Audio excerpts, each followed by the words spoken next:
right, if you're new to me or Zivli, just welcome. I'm Dr. Morgan Nolte. I'm a geriatric physical therapist and the founder of Zivli. Dr. Beth right beside me is also a geriatric physical therapist. And what we're going to cover today, we're going to create your holiday food plan. So a lot of times we go into the holidays thinking this year is going to be different, and then January 1st comes around and you've gained 5 or 10 pounds, and then you spend the rest of the year losing it. And we don't want that to be your reality. We want you to feel in control around food. We want you to enjoy yourself without being restricted. We're going to talk about emotional versus physical hunger, emotional eating, and sugar strategies so that we can really lower that sugar intake, understand how habits form. If you've read Atomic Habits by James Clear, you're going to love that part of the presentation. We'll talk about starting good habits and breaking bad habits during the holidays. And then towards the end, we have specific strategies for common holiday obstacles. So be sure that you participate throughout this. I want yeses. We have a couple of things that we can mail to you to help. So we're going to pick, 3 or 4 people that are really engaging throughout and mail them a couple of really nice magnets. I know it's like, oh, a magnet, yay, for their fridge, but they're really helpful to help prevent emotional eating because they're a visual cue right on your fridge. So let's get to it. A little bit about me. Again, I'm a geriatric physical therapist. I founded Zivli. I'm the host of the Reshape Your Health podcast. We're over 70,000 YouTube subscribers right now, which is awesome. I've helped hundreds of people one-on-one. I have thousands of hours of one-on-one coaching. This is my mom and dad. We live in Nebraska. My husband is a farmer. And then we have 2 kids. Dawson is 5 and Leah is 3. And in the winter, we go to Mahoney State Park a lot. They have an indoor rock climbing wall that we like to use. And again, I am a little bit obsessed with making sourdough bread.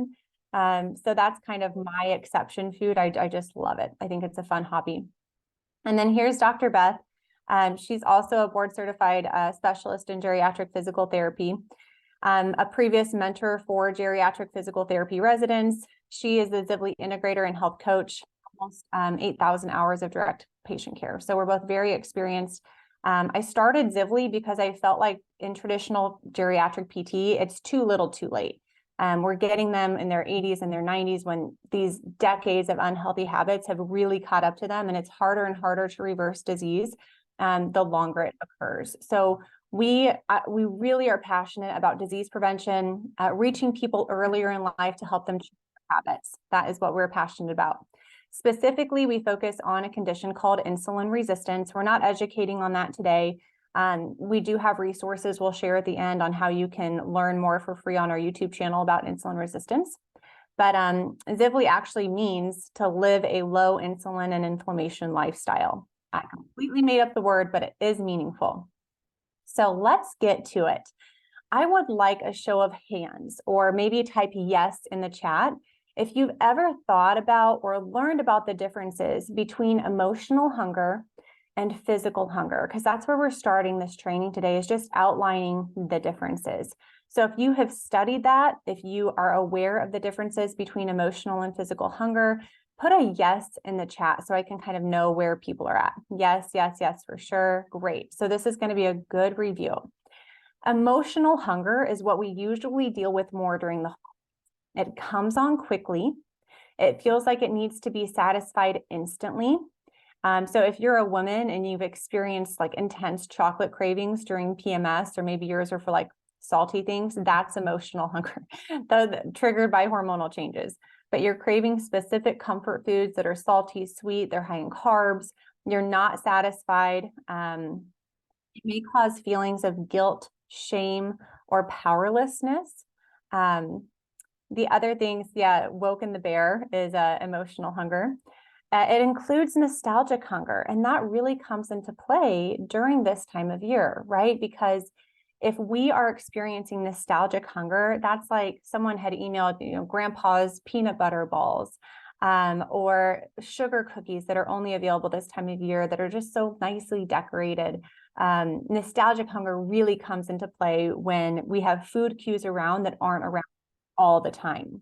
And so that's why taking some intentional time to reflect this holiday season about how your environment is changing, and therefore how do your thoughts how do your thoughts need to change, and how do you need to be setting up your environment for your own success when it is going to be changing with lots more food and sugar? So that is emotional hunger. Another example of emotional hunger is learned or conditional hunger. And the best example of this is craving something sweet after dinner. That is a learned response after decades of your mom maybe giving you dessert as a child growing up after dinner. So after dinner, the plate being empty, maybe for you, that is what is for me, is a cue that makes you want something sweet. So that's another example of emotional hunger. Physical hunger is different. Physical hunger comes on slowly. It feels like it can wait. Lots of foods sound good, especially protein. You're satisfied and you stop when you're full, and it doesn't lead to negative emotions. I don't know of one person who ever, came to coaching and said, I felt so guilty after having that piece of chicken or after having that steak. So those would be the differences between emotional hunger and physical hunger. So emotional eating strategies, we break it down how we were trained in our geriatric physical therapy residency. You can reflect for action, you can reflect in action, and you can reflect on action. The action being the actual act of eating. So let's talk about reflection for action first, because that is what you have the most control over. So the first big thing is to know your holiday food plan. And we have both Zivli members and non-Zivli members here today. So Zivli members may be familiar with the language of the personal faith formula. And that's like your daily mindset document that we want you to read every morning. And it may need beefed up this time of year to address specific food barriers. And so I like to either say add on to that document or create a separate document that's your holiday food plan. Now, what is in this holiday food plan? I have a really good example after this of what the holiday food plan can look like, but it needs to be unique to you. So as you're listening, you might want to grab a piece of paper, you might want to grab a pen and just jot down some notes.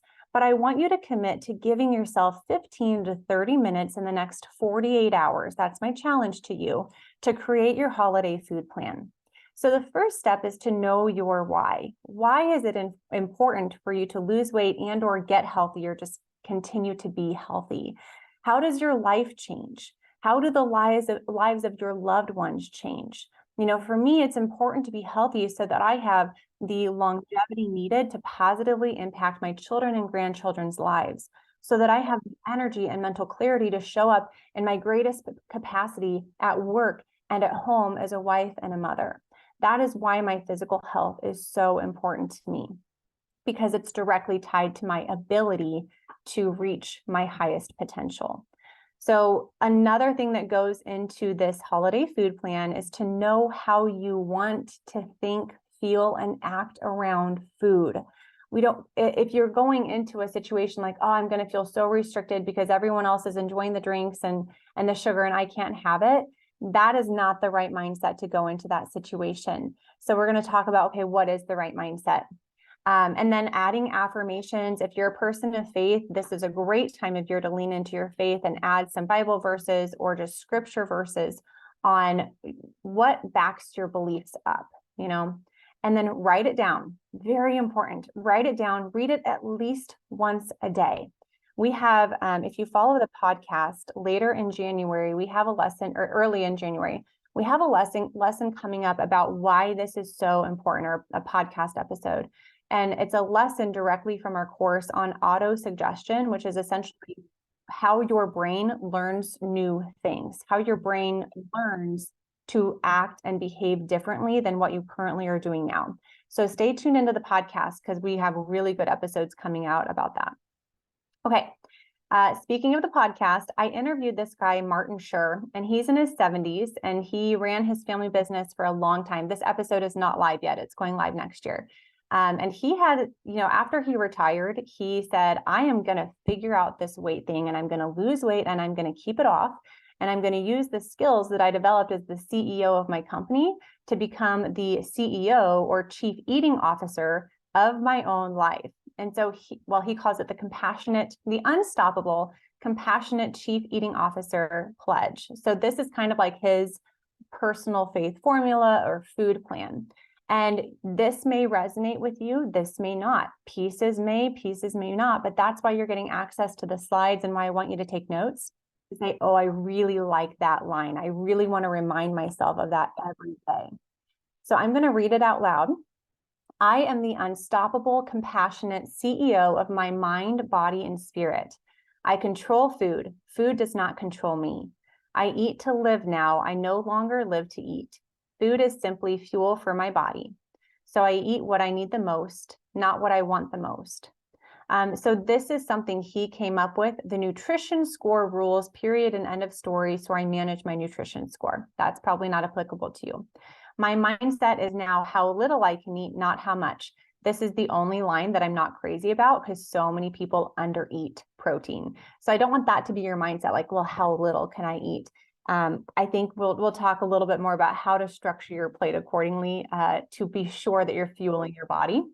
My mindset is now, how soon can I stop?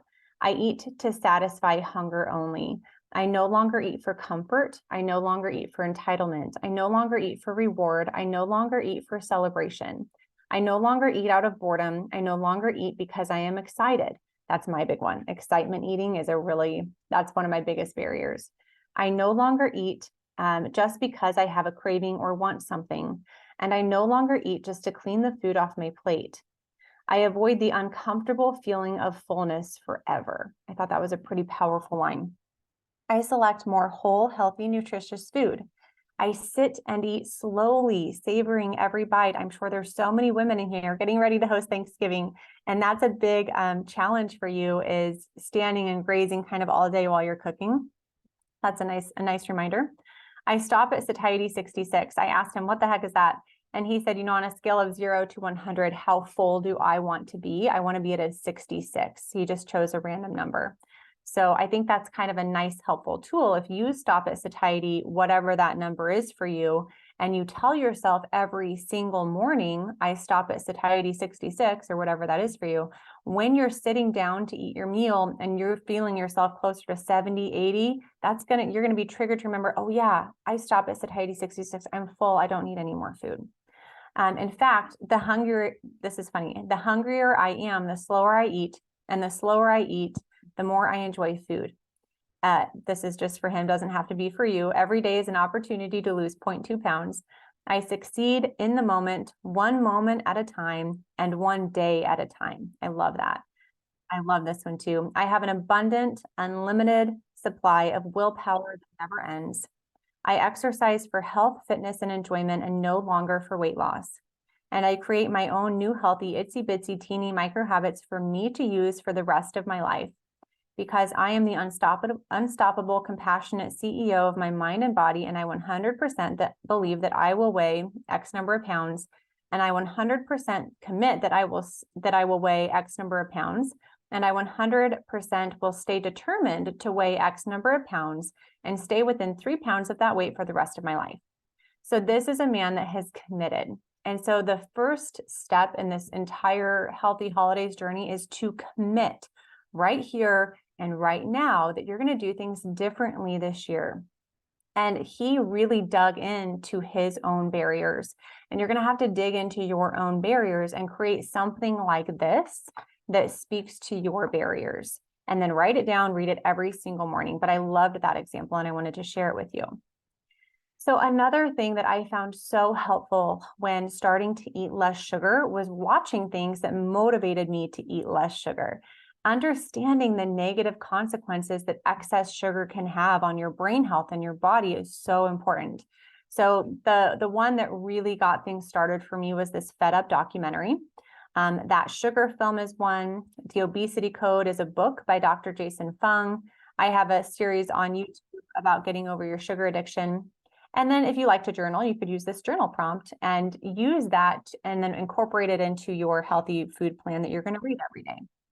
So in the slides that you'll get, we'll email you when all this stuff is ready. You can just click on these links and it'll actually take you to the documentary, to the film, to the book. So it's very easy to use.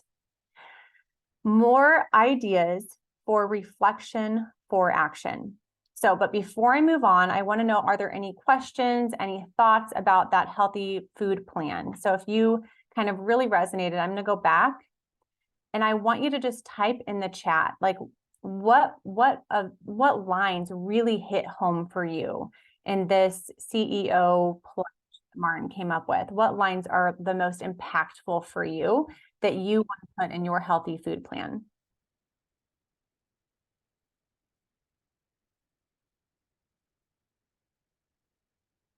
Yeah, so Jessica said every day is an opportunity to lose 0.2 pounds. Love the definition of CEO, the chief eating officer. Yep.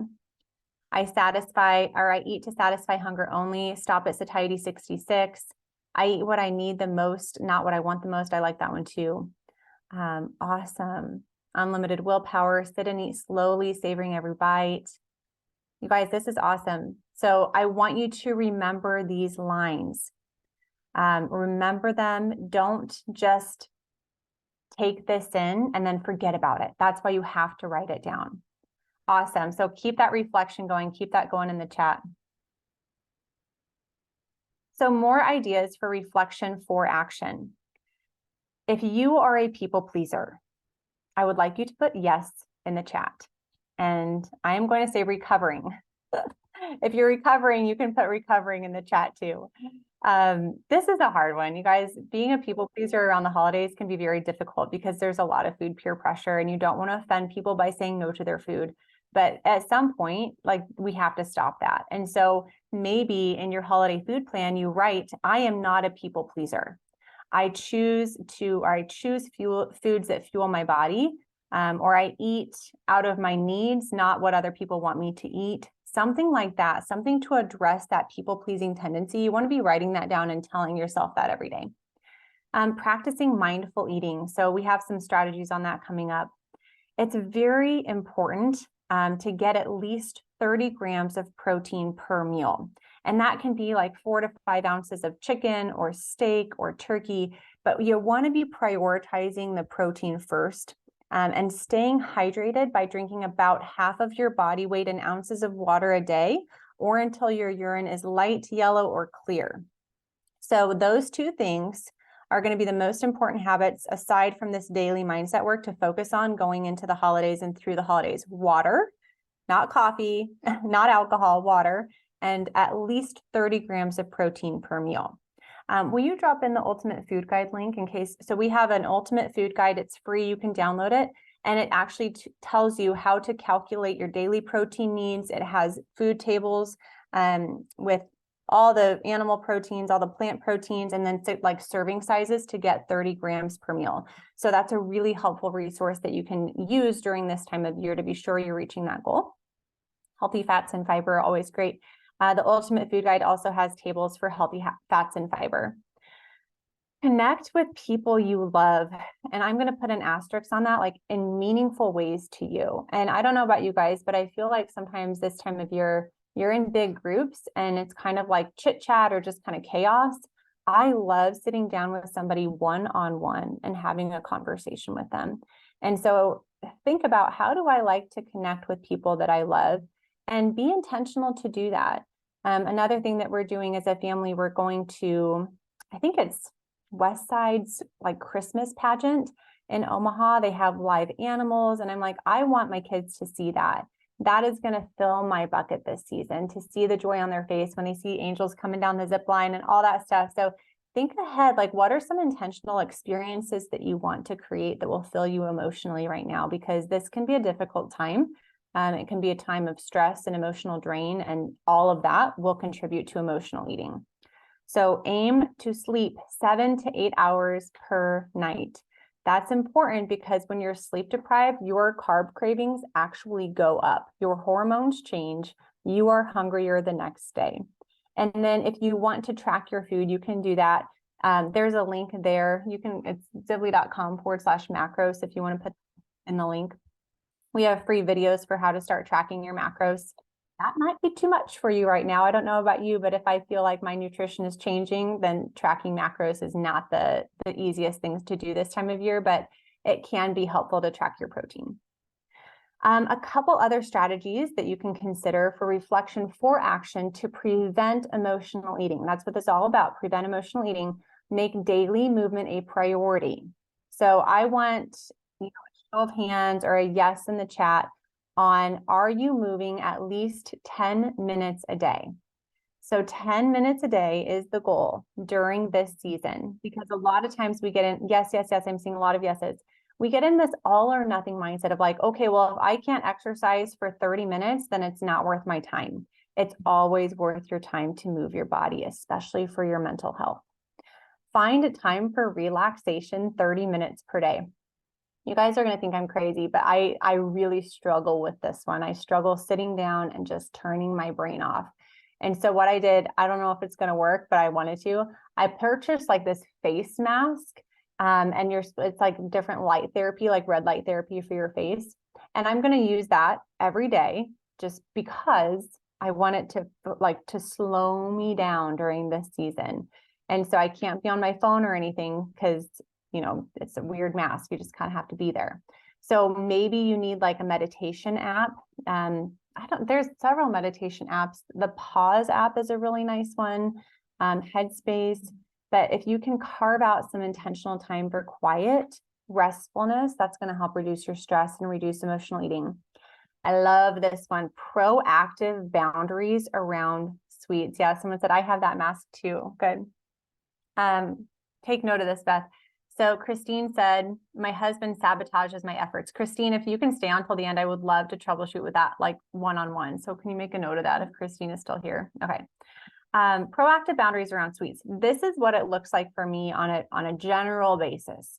One standard sized sweet a week on Saturday or Sunday. But that took me years to get to. So I started at 3 small pieces of Halloween candy a day. And then it was 2, and then it was 1, and then it was 1 on Wednesday, 1 on the weekends. And then it kind of got down to 1 on the weekends. That's my personal goal. That flexes this time of year, right? I'm going to have, if I want dessert on Thanksgiving, I'm probably going to have a little bit, but I'm going to try to reduce my portion size. And then I'm going to try to not have any that weekend. So my goal is still 1 standard size dessert a week. But if that flexes to 2, because I'm going to 2 family get together, it flexes to 2, and I don't worry about it so much. But what I do control is my added sugar in every other meal of my day, right? So focusing on added sugar, that can be things like coffee creamer, switching from the peppermint mocha to half and half or heavy cream or milk.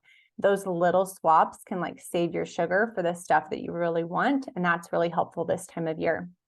So another way for proactive boundaries around sweets, if you're used to having like a candy bowl, for example, in the middle of your dining room table, or on your counter, I challenge you to put that away.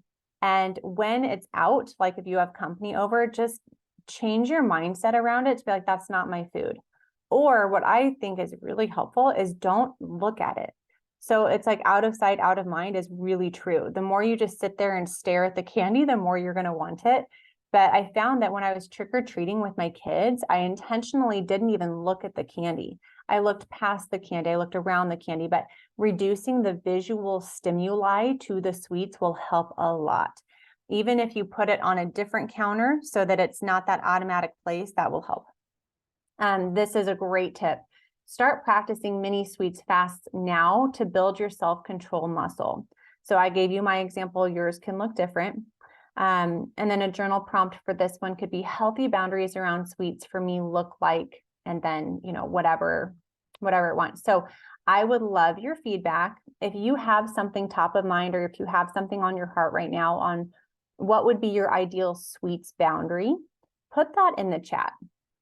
So put that in the chat on like, what would be your goal for how many sweets do you intentionally want to enjoy? And I would encourage you to add that to your holiday food plan. So that was obviously not on Martin Schur's, but you could say, I enjoy 1 standard size sweet at each, that could be dangerous. I was going to say at each holiday meal, but if you're having them every day, that's dangerous. So whatever that sweet is for you. So 1 sweet a day, Marcia said. Rebecca said, I put the desserts in the laundry room when entertaining. That's a good idea. Goal would be to stop after 1. Usually that sets me off to gorge. So candy, a lot of times that's due to the all or nothing mindset and not priming with protein and water first. And we have a lot of other strategies to help with that. So good. I love that you guys are doing that intentionality. A lot of it's like 1 sweet a day. I have a list I prioritize of like the 5 for the full season. So type of pie, cookie, situation, work treat, etc. And I like that, getting really specific for each environment that you're in. And, you know, we're kind of creating your general food plan, but you can create like micro food plans prior to each event. And I think that's really wise. So reflection in action. And this is where we have a magnet. I brought the magnet somewhere here, but I'm not sure where they are. But it's a stop. So if you want one of these magnets, what I want you to do, we just put in support@zivli.com. We have magnets that show you this stop, space, time, observe, and plan. And so if you want us to send you a magnet, just email support@zivli.com and like tell us your address, and we'll mail you the magnets that we have. We have 2.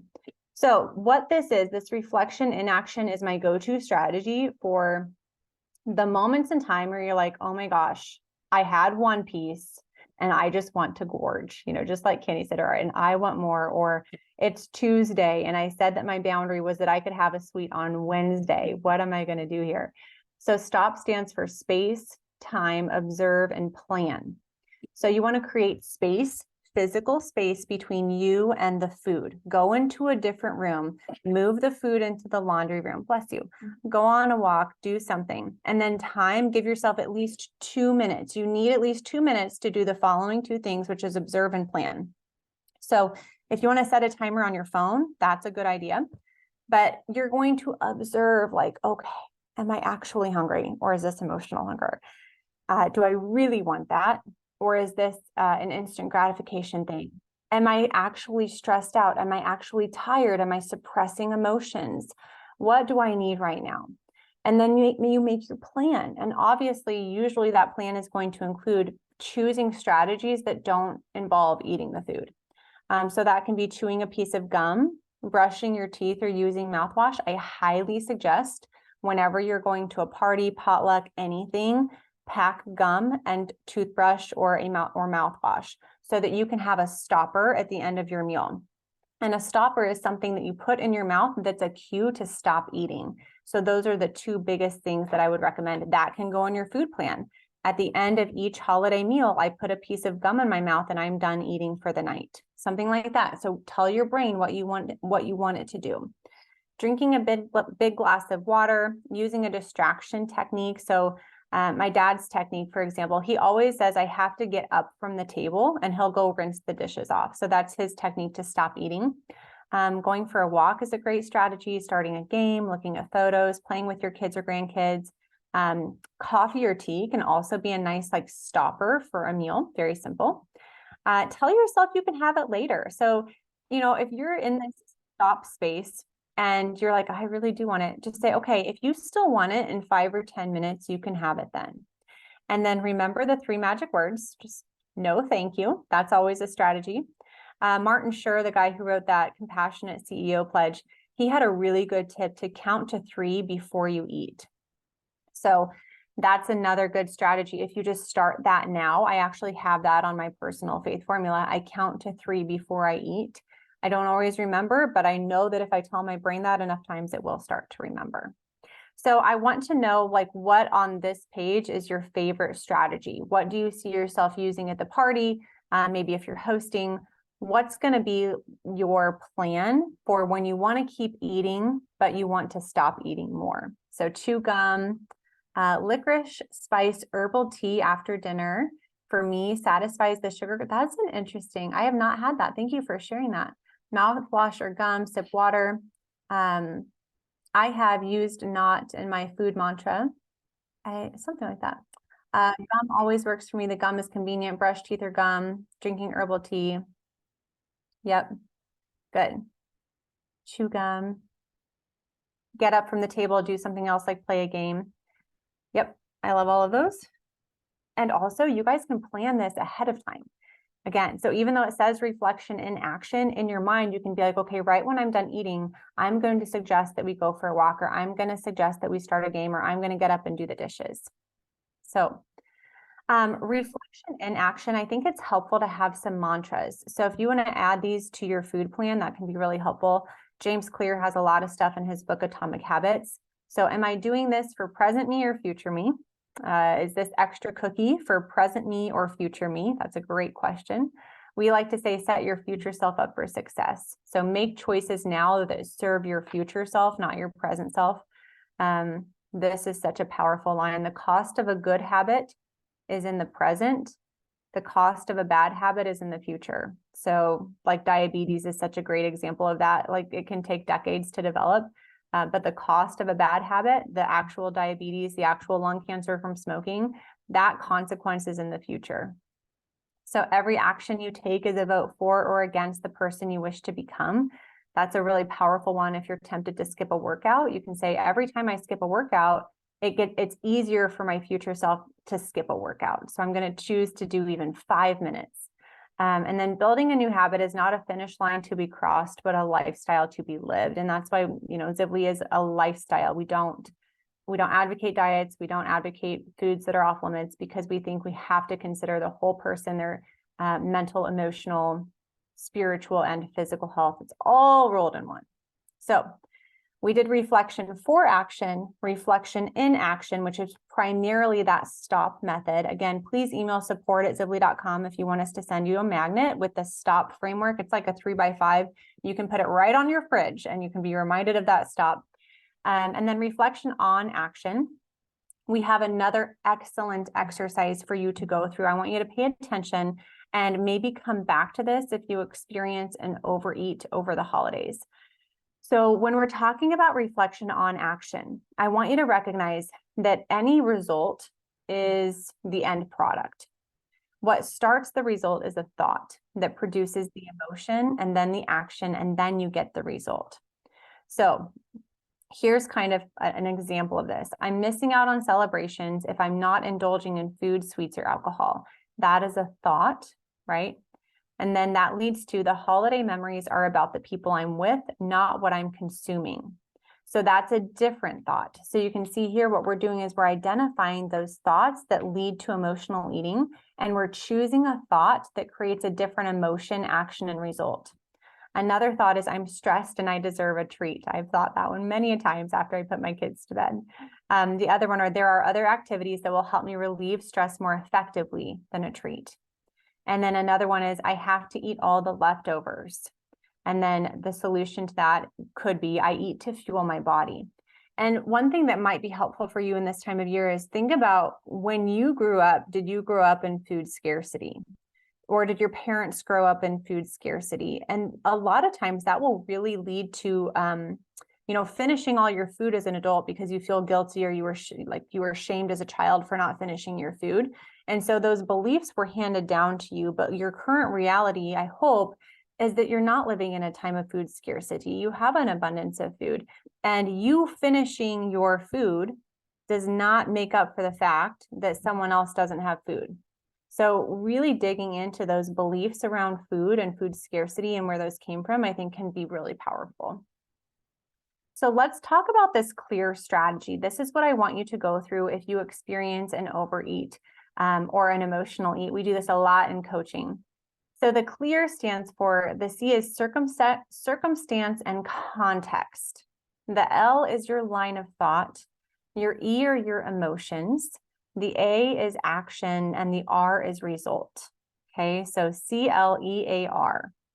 And all you do is you get a piece of paper and you write CLEAR down on the left side of the paper, and then you write out the circumstance and context.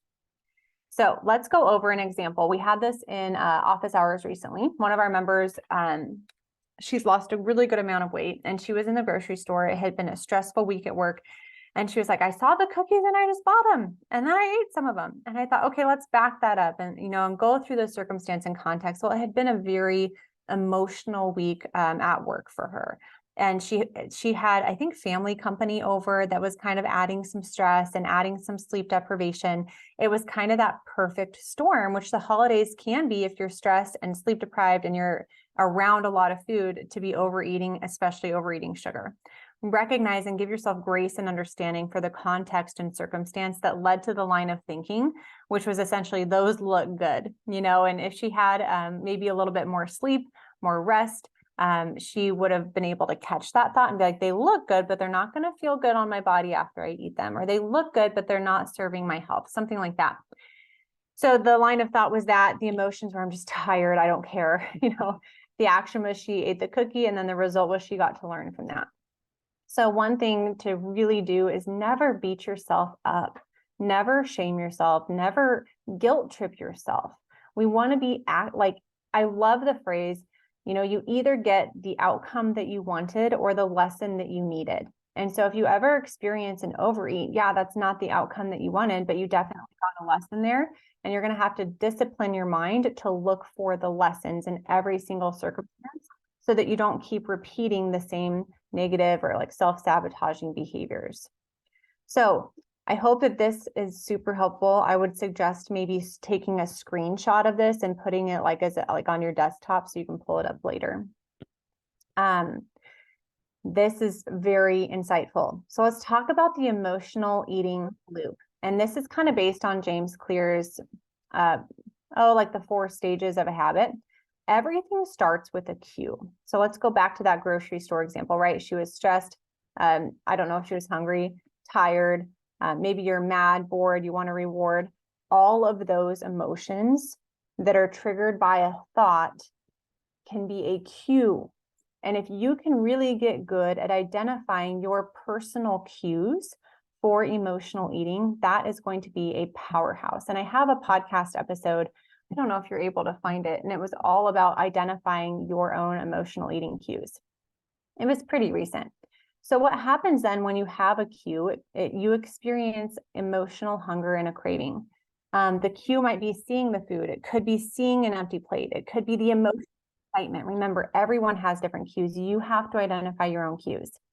So then you emotionally eat and you may overeat, and then you get a quick dopamine hit followed by the negative emotions. So the problem with emotional eating is the immediate reward is positive, the delayed reward or result is negative. And so sometimes if you stay in that, oh, why did I do that? Or, oh, I feel so guilty, those negative emotions can then cue you up again to crave food. So that's why we want to be really mindful about what are your cues for emotional eating. And I will be sure, if you make a note, I'll be sure to find that podcast episode if she can't find it here live and put that in there. So yes. So June said, cue, loss of a loved one, reminder every holiday season, grief. Grief can be absolutely a cue. Thank you so much for sharing that, June. Yes, Jessica said loneliness, being away from friends and family is my cue. Yes. So June and Jessica, what I would suggest for that is being proactive. Your loved one can't come back, obviously. Jessica, I don't know if you're able to fly across the country and not be lonely. That is so difficult. And thank you for being authentic and sharing those with me. I would challenge you to say, okay, what can I do to proactively combat the grief that I know is coming? I don't know what helps, is it listening to, I have an old voicemail of my papa singing, I can't even tell you because it's so inappropriate. He left a voicemail, never delete it. And so when I'm missing my papa, I'll go back and listen to that, or looking at pictures or writing down 10 things that you're thankful for that they taught you. Jessica, for the loneliness, how can we be proactive against that? Can you schedule things that bring you joy? So kind of I scheduled the Christmas outing with my husband and kids. Can you schedule something that you can look forward to so that when that feeling of loneliness hits, you say, I know that I feel lonely now, but I have this on the calendar and I'm really looking forward to that. So those would be my 2 suggestions. And if you have any others, just put them in the chat for dealing with the loneliness or the grief, but I really appreciate that feedback.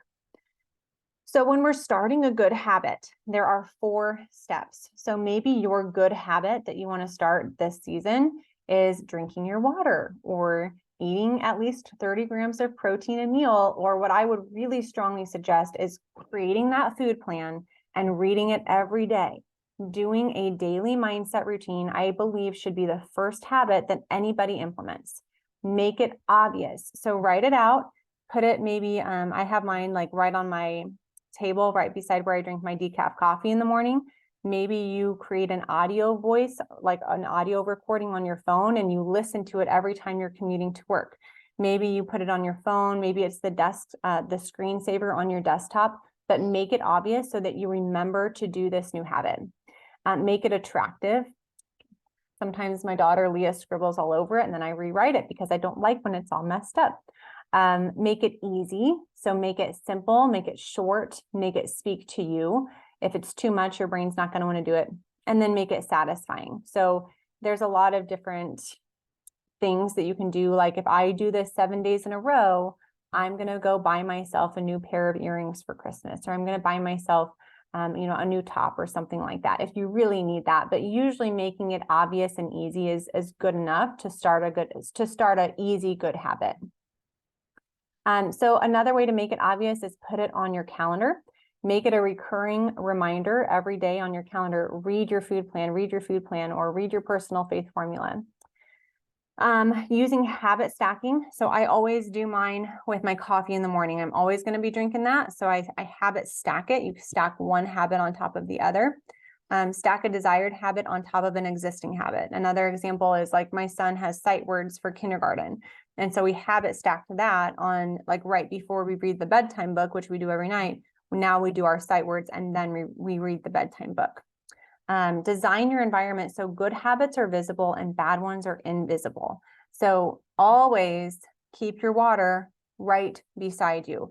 The second that this thing is empty, I'm filling it up again. So that's how I do that. With your proteins, for example, you can design your environment by batch cooking a bunch of meat on the weekends to have your protein readily available. You want to get that sugar out of sight, out of mind as much as possible. Making it attractive. So again, you can use temptation bundling. This one is like when I don't feel like walking or I don't feel like working out, I pull up a podcast that I really want to listen to and I do it at the same time. So temptation bundling is like pairing an action you want to do, which is listen to the podcast, with one that you need to do, which would be like exercise. So there, the example there was logging your food. Join a culture where your desired behavior is the norm. Unfortunately, being I don't know how to say this compassionately, but unhealthy is the new norm. We know like over 7 out of every 10 adults are overweight or obese in America. And so we understand the importance of creating a safe community of people to share their challenges.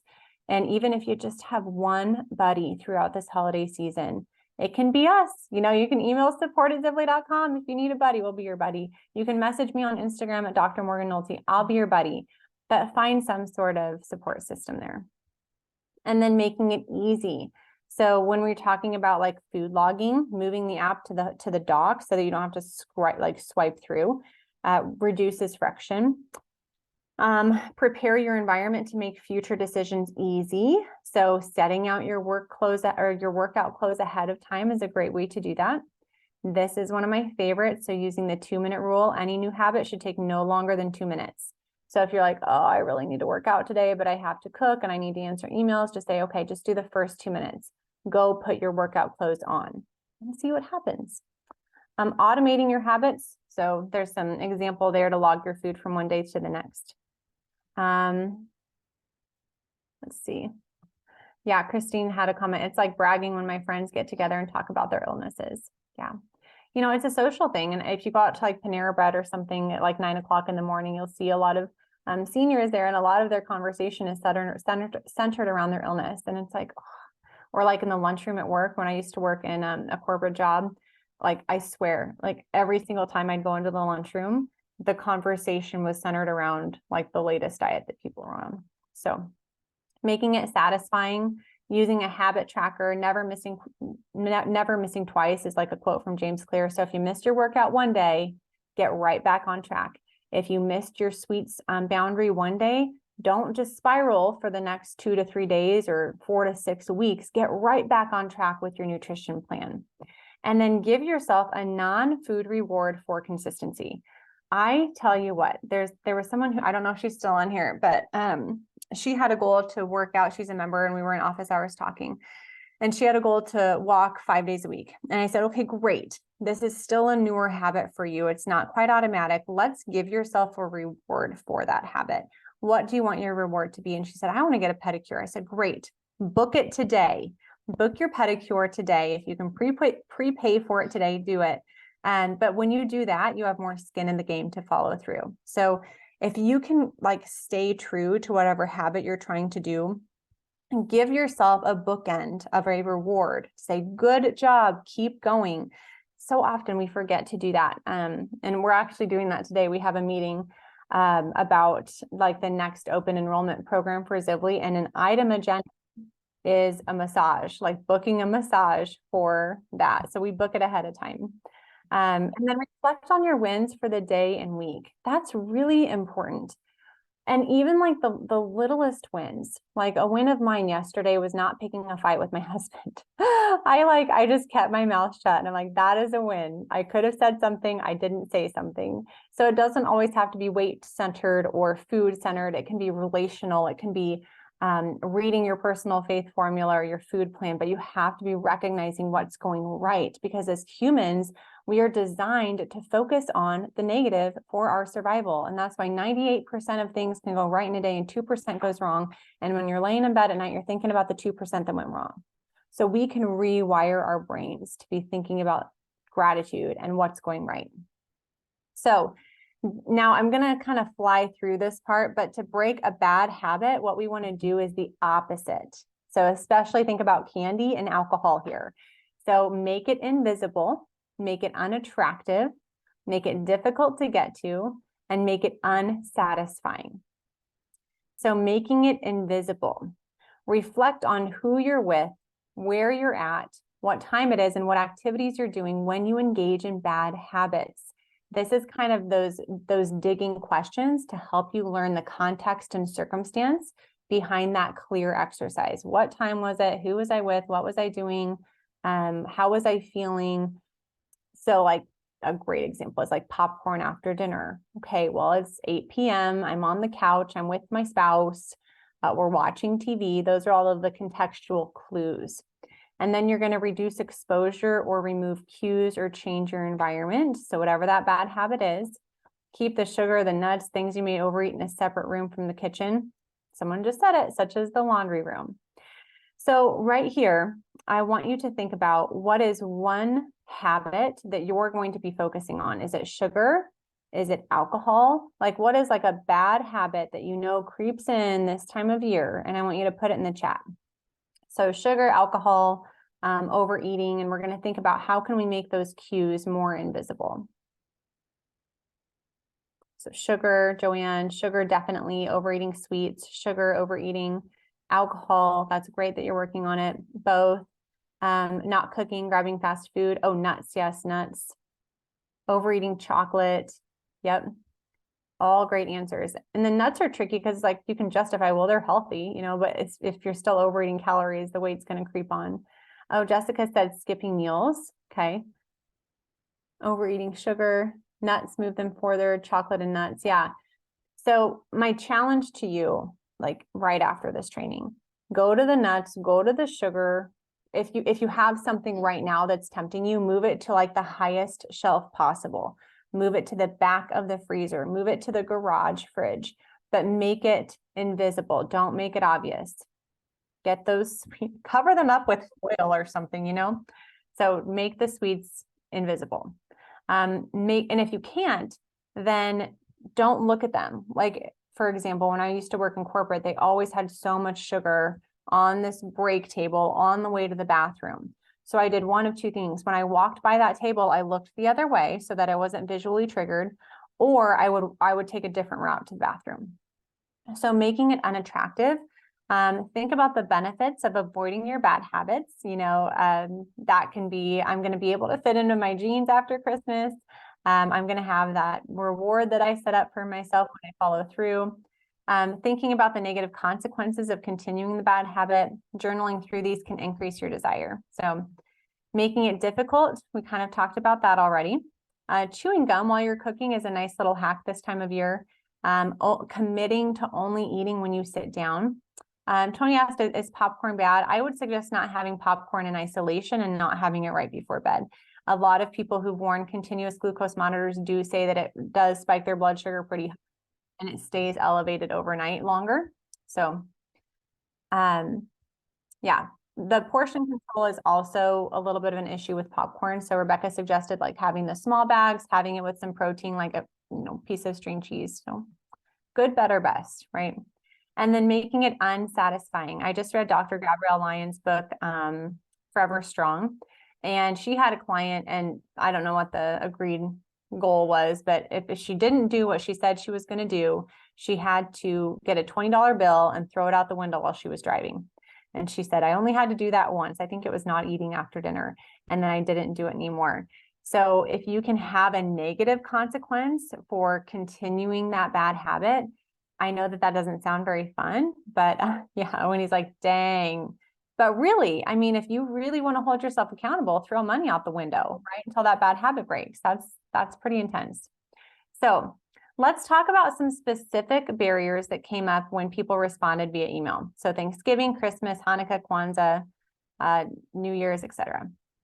We have a lot of healthy recipes. You're going to get a download of a lot of healthy recipes in the replay email. Carb Manager app Premium has over 300,000 recipes preloaded with macros to make logging easier. What I typically do is I'll Pinterest or Google keto or low carb, then use a secondary keyword like low carb sugar cookies or low carb pumpkin pie or low carb salad. There's always a healthier alternative that you can make. So some sugar alternatives, we typically use the sweet leaf stevia drops. Will you drop those in the chat? Those are awesome for hot chocolate. So we'll use milk, we'll use stevia drops, we'll use some cocoa powder to make our own hot chocolate, and it is delicious. You cannot tell the difference between that and the stuff with a ton of added sugar. Look out for sugar-free ingredients that still raise blood sugar. So like if you're looking at the sugar-free hot chocolate pre-made mixes, they're likely going to have sucralose, acesulfame potassium, maybe some maltodextrin, all of those things. It might not raise blood sugar in the like on your CGM, but it will alter your gut health and impair your long-term ability to regulate blood sugar. Maltodextrin definitely likely will raise your blood sugar. So even though it's like a calorie-free ingredient, watch out for that. You can switch your chocolate chips really, really easily. I like Lily's or Bake Believe brands for chocolate chips. The Bestie and Lakanto are good sugar substitutes. The Recipe Keeper app is what we are going to be giving you. We have this Healthy Holidays cookbook. We'll be updating that and send that out, but that what you can just click on the link and then you can either print that recipe off, or you can, if you have the Recipe Keeper app, you can add it to your own. I find it super useful. Like I keep my grocery list on there. All my recipes are on there so that when I'm cooking, I can just really easily pull up my recipes. So some blood sugar hacks. We focus a lot on lowering insulin resistance, so we have to talk about blood sugar. If you're going to have short grain rice or white potatoes, you could cook the food ahead of time and put it in the fridge overnight to increase its amylose content, which is a type of starch, and that's going to reduce its blood sugar impact.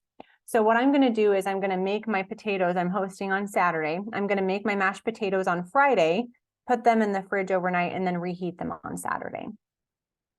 I'm going to be having some raw unfiltered apple cider vinegar right before my meal. You can drink it through a straw to reduce that acidity on your tooth enamel, but that actually is a good hack for lowering blood sugar. And drinking this before the first meal of the day is also good for promoting healthy stomach acid if you kind of have some stomach issues this time of year. Another one is to go for a short walk or just move your body for like 10 to 30 minutes right after a meal. That's going to really help lower that post-meal glucose response because your muscles are going to be soaking in that glucose. The type of activity is not as important as the timing. So if you have grandkids and you want to have like a little holiday dance party after you eat, if you want to start, moving around the kitchen, even that's better than just sitting there and talking for like half an hour, 60 minutes after your dinner. So do it right after the meal if you can. The order in which you eat can impact your blood sugar response.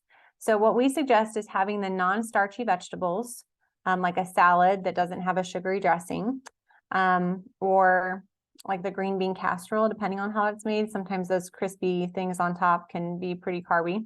That kind of helps line the gut. Then have your protein and fat, and then the starch or sugar at the end of the meal. That will have a lower blood sugar response than if you have the potato and the roll first and the protein last. So that's interesting. Out of those blood sugar hacks, I think we have a couple more. Insulin sensitivity actually varies in the time of day. I always say if you're going to have a cookie, have it at noon, not at 7 p.m. So if you can time that holiday meal to be earlier in the day, that's going to be a lot better for your digestive system and your blood sugar response. Kind of talked about that. And then if you can consider eating more of your carbs for your midday meal and less of them at your evening meal. So if you're having, you know, leftovers for dinner on Thanksgiving next week, have a smaller portion of the potatoes or the corn casserole or the roll at dinner time than you do at lunch. So some strategies to not eat the candy. Buy an alternative or buy candy you don't like. Put them out of sight, out of mind. Use delayed gratification, like that stop method. Like if I still want it in 5 minutes, I'll have this much. And then we talked a lot about strategies for like the proactive in the moment and reactive ideas. Chew a piece of gum, have a cup of tea, have alternatives ready to go. Food peer pressure. Again, this usually comes into being a people pleaser. Think through your life. I know growing up, my mom always said it's more important how other people feel around you than how you feel around other people. And that was something that I really carried into my adult life that unknowingly led me to overeat a lot when I was at family gatherings or parties and people offered me food and I didn't want to make them feel uncomfortable by rejecting the food. So I ate the food. And the truth is very little, like no one is thinking about you. I mean, think about you, like if somebody says no to you, it might sting in the moment, but like, do you remember it 5 minutes later or 10 minutes later? Probably not. So that's going to be addressing those people-pleasing tendencies. And some options are to say, no, thank you, or I'm not hungry right now, but I'll try it later. Or can I just take some of it to go and I'll have it later? Take only as much as you want to eat at home to eat later. And honestly, if you throw it away, they're not going to know. Or if you have one bite and then throw the rest of it away, like right away, they're not going to know. That way, in case they ask you, hey, what do you think about my pumpkin pie? Like, then you don't have to lie. You can at least say, oh, it was good. And then use strategies already listed. Any other ideas for food peer pressure? I would love to see them in the chat if you have some aside from saying, no, thank you. I'm not hungry right now, but I'll try it later. You know, I'll take some to go, those kinds of things. Do you have any other ones? Those are the big ones. So if you have any other strategies as we go through these, please add them to the chat. So seasonal, oh, she said, ask for the recipe and then adapt it at home. That's a good one. Yep. So seasonal foods, have a plan. Oh, yeah, Wendy said, I've gotten away with lavishly complimenting the food. That's good. And then the effort without eating it. Yeah, that's a good idea. So, wow, those cookies look so good. Like, I'm sure that you spent so much time making them. Thank you so much for making them, but like not actually eating it. That's a good one. So seasonal foods, having a plan going into the meal and sticking with it. Like pumpkin pie for me, I love, but I'm going to have one piece and I'm going to be done. Visualize that. Visualize one piece and I'm done, period. Then I'm going to put a piece of gum in my mouth. Then I'm going to have the hot tea. Take only as much as you want to eat and then go home later. Freeze the leftovers for portion control. If there's food around all day, that's going to lead to grazing if you don't have a plan. So have set meal times. I will eat between 11 and noon, and I will sit down when I eat, and I will eat one plate of food, getting really specific with the instructions that you're giving your brain. Drinking water or tea, or find another fixation for your mouth and hands between meals. So maybe cleaning up, playing cards, all of that stuff. Deborah said, prior to going, drink bone broth, 10 ounces, and then the protein keeps you full. That's an excellent one. Another thing, you can do like a protein shake. So just get some protein in you before you go to the main meal so you're not as tempted to overeat. I used to like not eat all day on Thanksgiving, and then I'd go into that meal really hungry, and then I would way overeat. And so now these days, I definitely have a high protein first meal. It might be a little bit smaller, but I still get at least 30 grams of protein before that noon meal for Thanksgiving. Again, removing yourself from the environment, prioritizing protein, healthy fats, and fiber. So having this at meal times, prioritizing protein, prioritize those healthy fats and fiber, eat lots of vegetables. If you're going to eat anything, I really encourage, like between meals, maybe you can prep some veggies ahead, like the carrots, the celery, the broccoli, like a nice healthy veggie tray, so that if you're super tempted to snack on something, you have something that's healthy at least to snack on. So getting back on track afterwards, we personally believe that unhealthy food can be part of a healthy lifestyle and that the all or nothing mindset usually backfires. So we encourage you to get off track, quote unquote, intentionally, because it's a needed skill for sustainable weight loss. The problem comes, it's not like the overeat is the problem. It's like the emotional backlash and the spiraling that happens for weeks after. That's the problem. So I think we have to get honest with ourselves about, okay, let's put things into perspective. This is one meal out of 1,000 meals of the year, okay? So focus on moment by moment success and moment by moment decisions. So the other thing is to read your holiday food plan every day. That should be the priority thing. If you get nothing else from this training, make a food plan, read it every day. Meal plan for the following week or day, that can help. And then tracking your macros. I always like to track my macros. Like the day after, if I overeat, I usually track my macros at least for half the day to just snap myself back into it. I think that fasting can be a really good strategy this time of year, depending on your history, your psychology, that kind of stuff. But like longer fasting after a feast day is a really nice reset if it works with your menstrual cycle, if you're still menstruating. I usually say avoid any fasting longer than 13 to 15 hours around ovulation and the week before your period. But if you're postmenopausal, if you overeat one day, it is okay to not have breakfast the next day. It's not going to kill you. It's not going to crash your metabolism. You're rebalancing yourself. So think about that, but I wouldn't use that as an excuse to overeat. Well, I'm just going to overeat and I'll just not eat tomorrow. Like that's not really the mindset that we want you to have. It's just, if it happens, be gentle, be kind on yourself. Another thing you could try is a protein sparing fast. So only having protein the next day. So kind of like a carnivore-ish diet for a day to help reset your gut, reset your mindset around food, and really cut those sugar cravings. Because I don't know if any of you have tried a carnivore diet. I tried it for 3 days, did not like it, would not do it. But and I just tried it because I wanted to experiment. For me, it's not a healthy lifestyle, but it can be a nice little reset, even if it's just for like 1 or 2 meals. So changes in fasting. So some questions. What if the holiday meal changes my fasting schedule? Maybe you're someone who does, your first meal at 2 or 3 p.m. and the holiday meal is at noon. So what I would encourage you to do is, if you're used to like a 16-hour fasting window, just modify your eating the day before the main meal, or don't worry about it for a day. Like get rid of that all or nothing mindset. But plan ahead to shift the eating window as needed. Plan for a longer fast following the feast day. Again, it's just a couple of days out of the year. We don't need to make it more than that. So what if I'm not in charge of the menu?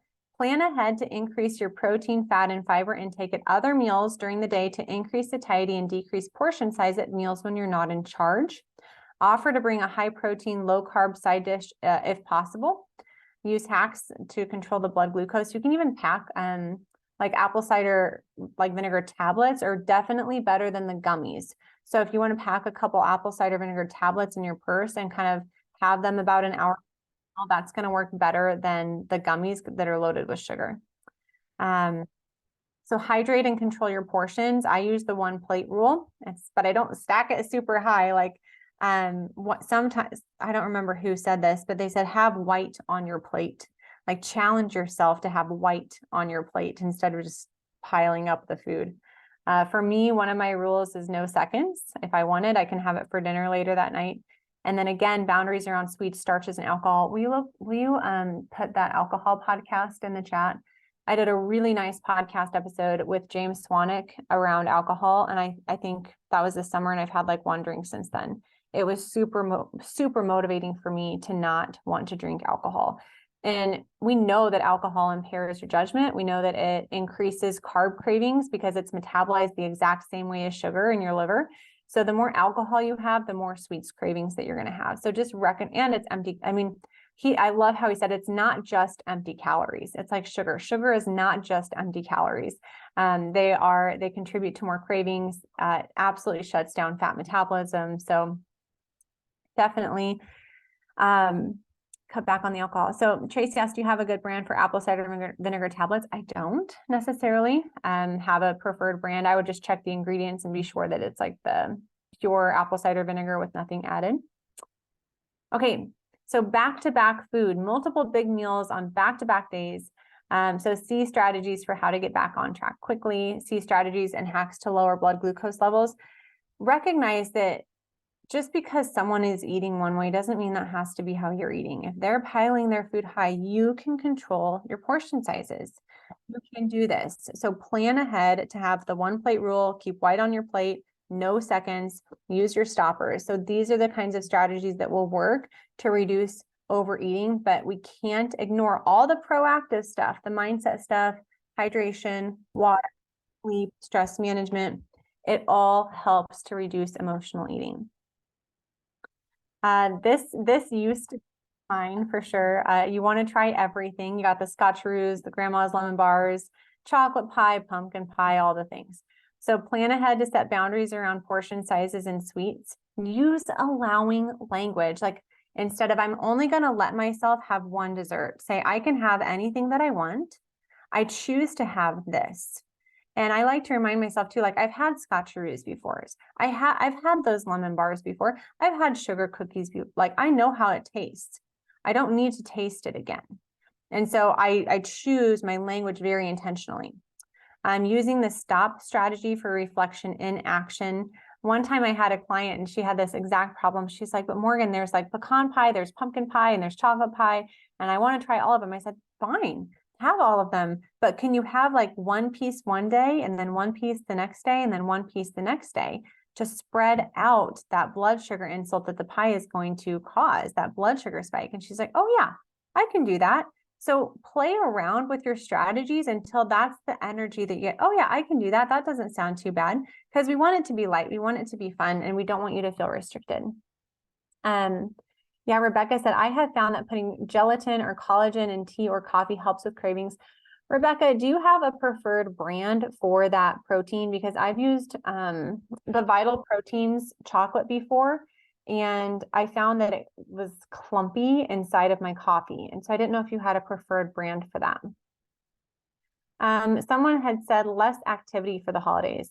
Bundle up for an after dinner walk. It is so good to get the fresh air, so good for your blood sugar. We've talked about finding an indoor activity to move. And, you know, activity, I think, is a mindset thing.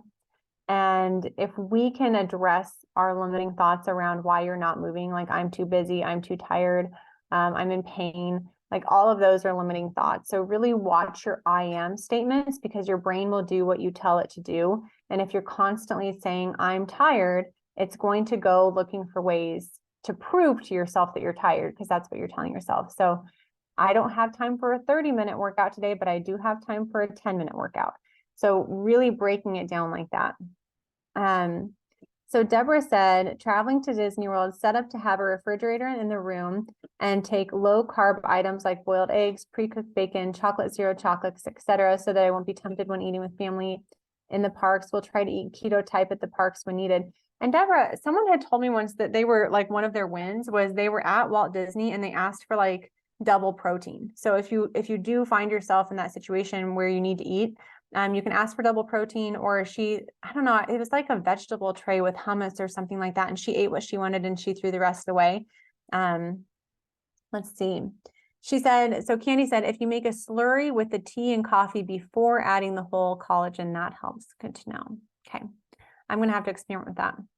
Ideas to not overeat. So this is the mindful eating that we talked about earlier. It can take 20 minutes for your brain to sense that your stomach is full. So putting your utensils down and taking a sip of water between each bite. I don't know about you guys, but often I'll like be eating and I'll catch myself putting another piece of food in my mouth before I've even swallowed my last food item. And so I think that comes out of like being a mom of young kids and just feeling like you have to rush every meal. But this holiday season, a big goal of mine is to literally look at the clock and say, I challenge myself to take, 20 minutes to eat my meal. Focus on the experience and the people around you instead of like, oh, when can I have that pie, or when can I have those cookies, or is it dessert time yet? That used to be my mindset. And then if possible, remove yourself from the environment. So when I'm done eating, I'm going to get up, help with dishes. I'm going to go help with the kids. I'm going to do something else. I'm going to get away from the food. Some other ideas: drinking a big glass of water within 30 minutes. Again, prioritizing the right nutrients. Recognize, and I have to teach my son this all the time, like if you eat starchy and you will want more starchy and sugary foods. Same goes with alcohol. If you have it, the more you will want it. And then recognize, we're not getting into the nutrition nitty-gritty here, but things like fiber, protein, fat, they trigger your satiety or fullness hormones in a way that starches and sugars do not.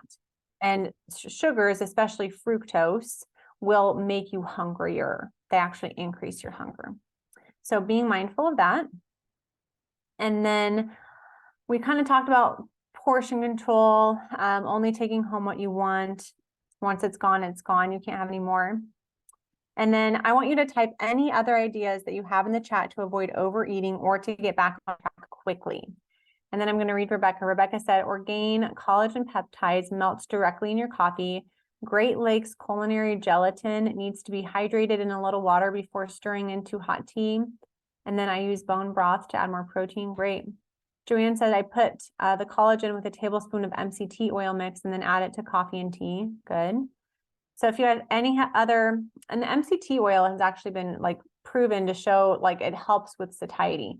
So if you are going to fast, maybe like trying some MCT oil before to give your body just a little bit of a bridge before that meal. Okay, so that ends the presentation. Let's check our time, 12:15. We have some time for Q&A. Ways to stay connected with us: the Reshape Your Health podcast. We have new episodes each Wednesday. And then sometimes we do like quick tip episodes. It kind of varies on the season. My YouTube channel is linked up there. We highly recommend starting with that Insulin Resistance for Beginners playlist. You can find me on Instagram at Dr. Morgan Nolte, and there is our support address. Debbie said, this has been so interesting. Thank you so much. Of course. So Christine said, Morgan, can you address water while eating and it diminishing stomach acid and watering down that whole process? That's interesting. Yeah, Jessica said, oh, eat breakfast the day of Thanksgiving to not binge on dinner. I agree, Jessica. Catherine said, will all the links and ideas in the chat be available to see? Absolutely. So what we can do is we can post like a chat document, like a Word doc of the chat. So we will get all of that put up. I'm going to just tell people while they're still on here what's coming, and then go back to that question on the stomach acid. We have another free training coming in January about 5 big mistakes that sabotage weight loss after menopause. So you can register for that at zivli.com/training. If you want to, we have a really robust program on lowering insulin resistance, losing weight, mindset, all that. That opens in early January 2024, and you can get on the wait list there. I mean, if you're downloading the slides, you can do that, or it's just zivli.com/join.